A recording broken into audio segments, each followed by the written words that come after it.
Well, good morning. Thank you all for coming on kind of short notice, and I'm pretty sure that you all know why I called the press conference, but I wanted to try to take the opportunity to get everybody in the same room so I can answer what questions we can answer and get the message out all at the same time. As we remember, tragically, back on April 1st at about 2:30 in the morning, 37-year-old Christian Crawford was driving his SUV northbound on US 41 in the 700 block here in the city of Palmetto. Mr. Crawford lost control of the vehicle and it crossed over the southbound lanes of US 41, went through a fence, and then struck an occupied mobile home in Lone Oak Mobile Home Park. Two of the occupants in the mobile home, 21-year-old Ivan Carlos and 18-year-old Brenda Avias Pena, were killed by the impact. Their unborn child was also killed. Palmetto police investigators submitted a blood sample which was taken from Mr. Crawford immediately after the crash for analysis. And it's taken these several months for that analysis to be completed and reviewed. Mr. Crawford, the analysis revealed that Mr. Crawford was under the influence of cocaine and marijuana at the time of the crash. And based on this evidence, our lead investigator, Corporal Chris Metzger, obtained a warrant for Mr. Crawford's arrest, charging him with 3 counts of DUI manslaughter and 1 count of DUI with property damage. Mr. Crawford did turn himself into the police department yesterday afternoon and is currently being held at the Manatee County Jail. Kind of a simple story, but very, very tragic. We didn't file charges on Mr. Crawford at the time, first of all, because we needed to get that lab analysis back to determine whether indeed he was, we had probable cause to believe that he had committed a crime in connection with the crash. And now that we have that analysis, the state will be moving forward with the criminal case. You can say for sure he was under the influence of marijuana and cocaine at the time of the crash, or just that it was in his system? Based on the laboratory analysis, and of course that's going to have to be something that will play out at the time of trial. Anybody have any other questions? Was it? Yeah. Does he have any previous record? Yes, he does. And you know what? I apologize. I didn't look at a copy of his criminal history, but he does. He does have one. Didn't he try to flee the scene? Shouldn't there be an additional charge on that? Or? We have some conflicting information about what happened there. We have some individuals that stated they tried to flee the scene. He told us that basically he was trying to leave because he was in fear of his life. You know, that there were people that were very hostile out there at the scene. So based on that, we have not charged him with fleeing the scene. And he was located at the scene of the crash when we got there. So. What did he say about his drug use that evening? Did he say anything about when it started, or? No, and any statements that he may have given us, we're going to kind of hold that close right now. And again, that's going to be something that we're going to want to come out of trial. Was there any alcohol in his system as well, or just cocaine and marijuana? The analysis didn't show any alcohol in the system. No. And did he have anything to say at his arrest or charges against him? No, he didn't. Through his attorney, he surrendered here at the police department, and he didn't make any statements. No remorse? No, I'm not saying that he doesn't have remorse. I can't imagine that he wouldn't, but you know, he didn't say anything to us. But didn't he tell you guys at the scene that he fell asleep? No, he never did tell us that. And again, you know, he gave at the scene, he gave some statements as to the reason of the crash, but we kind of want to hold that close because again, that's going to be something that's going to come out of trial. Looking at some of his previous arrest history, there was a bit of shock that this guy was even able to be on the road in a car in the first place. Talk about your personal perspective on that, and do you know anything about where his legal standing in terms of driving was at the time? He had, his driving privileges were, you know, he was legally driving. His license was valid at the time. You know, if he fulfilled any requirements to the state that would allow him to have a valid driver's license, I mean, I'll just leave it at that. I know this arrest took a couple of months to happen, but how good of a feeling is it for the police department to have him in custody behind bars right now? Well, it's always a good feeling when we bring a case full circle and that, you know, we're able to bring some measure of justice to the family. You know, of course, we wanted to wait till we had proof that he had some sort of criminal culpability in this crash, and we do have that now. So it's a good feeling for us, but it doesn't bring these 3 lives back. So it's sort of a, you know, a hollow victory, I guess. Chief, can you tell us why it's taken so long to get to this point in the case with the charges?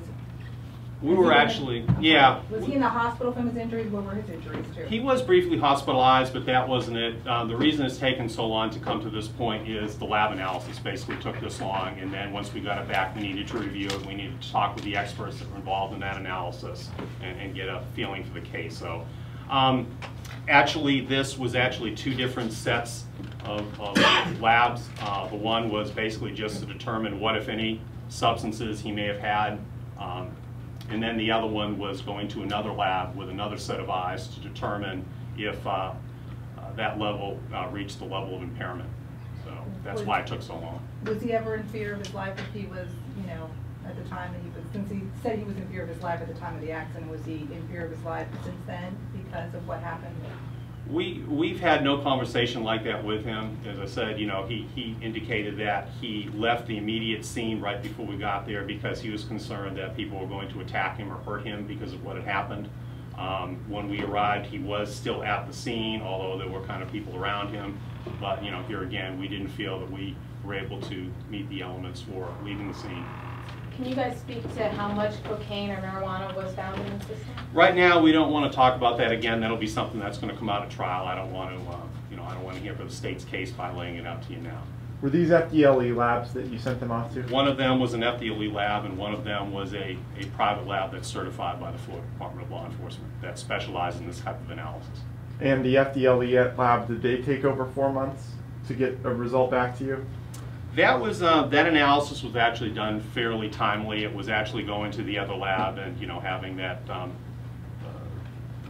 I'm certainly not I'm not a scientist or I'm not somebody that works in a lab, but basically we show what was in his bloodstream. That's what FDLE reports in the levels, and then that goes to another lab for another type of analysis that would interpret whether he was under the influence. So. Just seemed like a long time for all of us. We were surprised it took this long. Are you surprised it took this long? Is that frustrating for your office? Well, certainly we're anxious, and it can be a little frustrating, but I'm not surprised it took that long considering it had to go through 2 different labs for us to finally get that product. And also the results of the final analysis, we had to review it. Of course, the state wanted to talk to, you know, those involved with it at the lab just to, you know, feel comfortable about going forward with the case. So. I know it seemed a long time, and, you know, I know all of us are always anxious for swift justice, and, you know, I apologize to the family that it's taken this long, but we wanted to make sure that we had all our I's dotted and our T's crossed before we came forward with any charges. Are you guys aware of whether or not he had his first appearance yet, or if that will be today?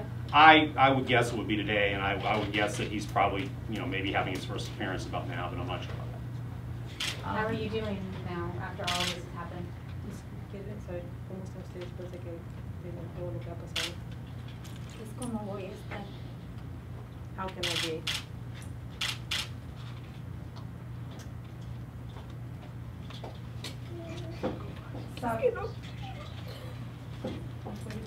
No puedo hablar. She cannot speak. But I'll ask in English. How significant is this arrest of Christian Crawford is not going to bring her son, daughter-in-law, and unborn grandchild back, but for her, does it give her some kind of closure, or does it give her some kind of peace? Quieren saber que sí, que obviamente el arresto no le va a dar no es manera de algo como para usted de que algo será hecho, pero tiene que ver si eso le da paz a usted. Sí, porque yo he estado esperando este momento de la respuesta, qué es lo que va a pasar con esa persona. Yeah, she's been waiting for this moment. What's going to happen with this person? And now that the arrest has been made, what does that give her? Dice, y ahora que el arresto se ha hecho, ¿qué es lo que eso le da a usted? Yo primero le dije a Dios gracias. First of all, she thanked God. Porque sí, porque arrestaron a esa persona. Because that person was arrested. Yo he estado orando mucho. She's been praying a lot. A mi Dios para que se haga justicia. Asking for justice. Porque desde ese día mi vida cambió. Since that day, her life changed. Mi corazón está destrozado. Una parte de mi cuerpo desde ese día me falta a mí, que es mi hijo. And her heart is devastated since that day. A piece of her is missing, which is her son. What would she like to say to Christian Crawford today? ¿Qué es lo que usted le quisiera decir a Christian Crawford en lo que fue arrestado? No sé, la verdad, no sé cómo expresarme en esto. She doesn't know how to express herself at this moment. How is your family doing? What's life in your household right now? ¿Cómo está su familia? ¿Cómo es la vida en su casa ahorita? Pues ahorita ya estamos un poquito más calmados, ¿verdad? Pero pues la verdad, nosotros desde ese día, nosotros hemos estado muy tristes, muy dolidos por lo que pasó. Nosotros nunca nos esperábamos, nunca en la vida yo me esperaba eso. Things are calm now, but Y todo por culpa de esta persona que yo me imagino que no andaba bien, él no andaba en sus 5 sentidos. they are still devastated and heartbroken. And it's because of this man, because she believed he wasn't all there that day. Pero yo espero que se haga justicia y que él pague por lo que hizo, porque no es justo que se haya llevado 3 vidas. No es justo. She expects that justice be served and that he pay for taking 3 lives. And it's not right. Can you talk about how long the two of them were together and how long they lived together?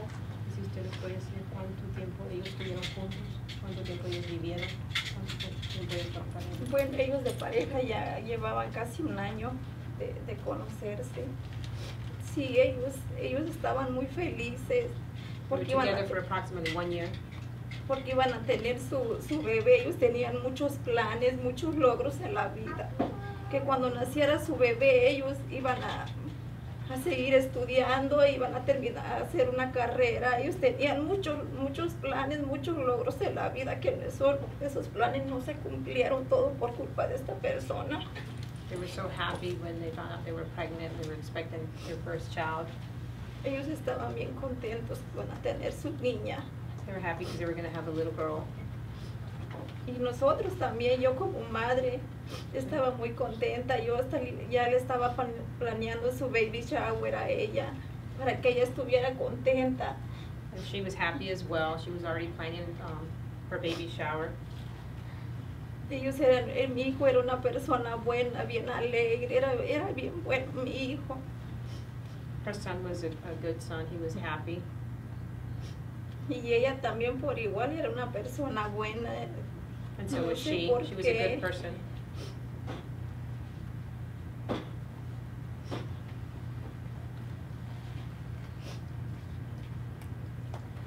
Yo no sé qué es lo que salieron los resultados, pues nosotros estábamos esperando eso, ¿verdad? Que nos dijeran qué es lo que va a pasar con él, no sé, todavía no.